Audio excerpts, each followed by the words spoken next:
the Double Sculls Challenge Cup. Hosie and Pilkington on the left of your picture.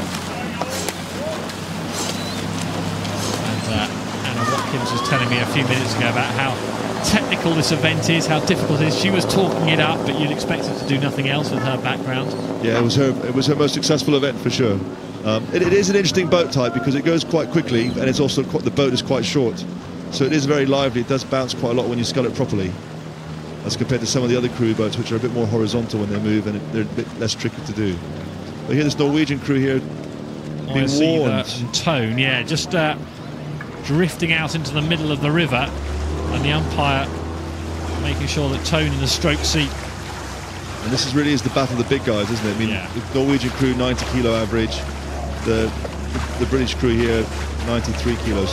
Some big guys. This Norwegian crew was in the World Cup, second World Cup, it came 12th with inside the Norwegian quad. So these guys are really aspiring to international performances.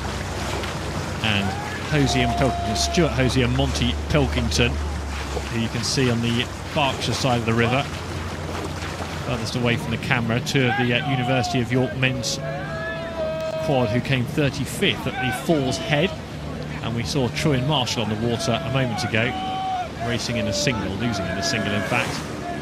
And here the Norwegian crew here on the screen, having seemed to have moved away quite comfortably now, sculling quite nicely. I think we're going to live to fight another day tomorrow morning. They've moved that out quite a lot now, haven't they? Coming there past Remnant Club.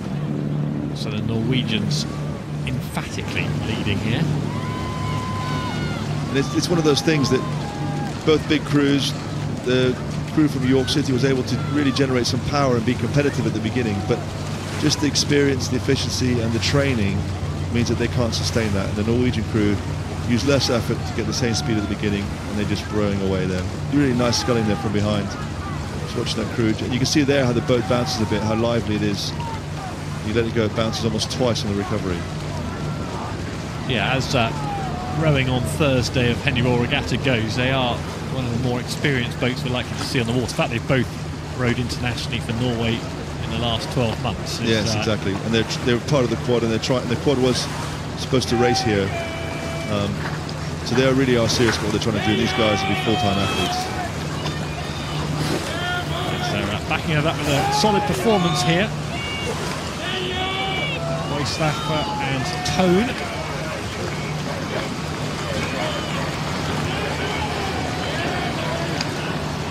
Another great view from behind the launch there with Ariadne, the launch following the race.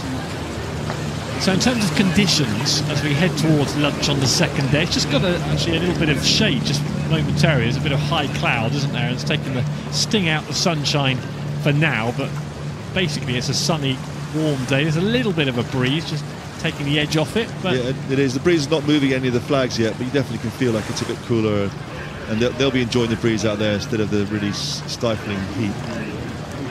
Right now it's pretty comfortable for spectators, isn't it? Yep, and all the birds there flying around in front of the races. No, yeah, here we go. Norway really just finishing this off. They seem to be putting a bit of a spurt in, perhaps, just maybe psychologically doing a rehearsal of the finish, putting a little bit more pressure in, but not a lot. Just think about this is what we'll do. If we are under pressure tomorrow, we'll add a bit more speed to the boat. Yeah, they know this race is won, and the Norwegians coming home, and there'll be a boat to watch in this competition in the Double Sculls Challenge Cup. That's a sort of performance which really lays down a marker, isn't it, the rest of the week? It definitely shows they're going to be competitive to be one of the better crews here. You see their stroke man there having a bit of a look, Tohn, at the crowd and the cheers, and actually enjoying rowing through Stewards. Yeah, it seems to be eking out the experience by dropping a rate off to almost stationary as they crawl over the line.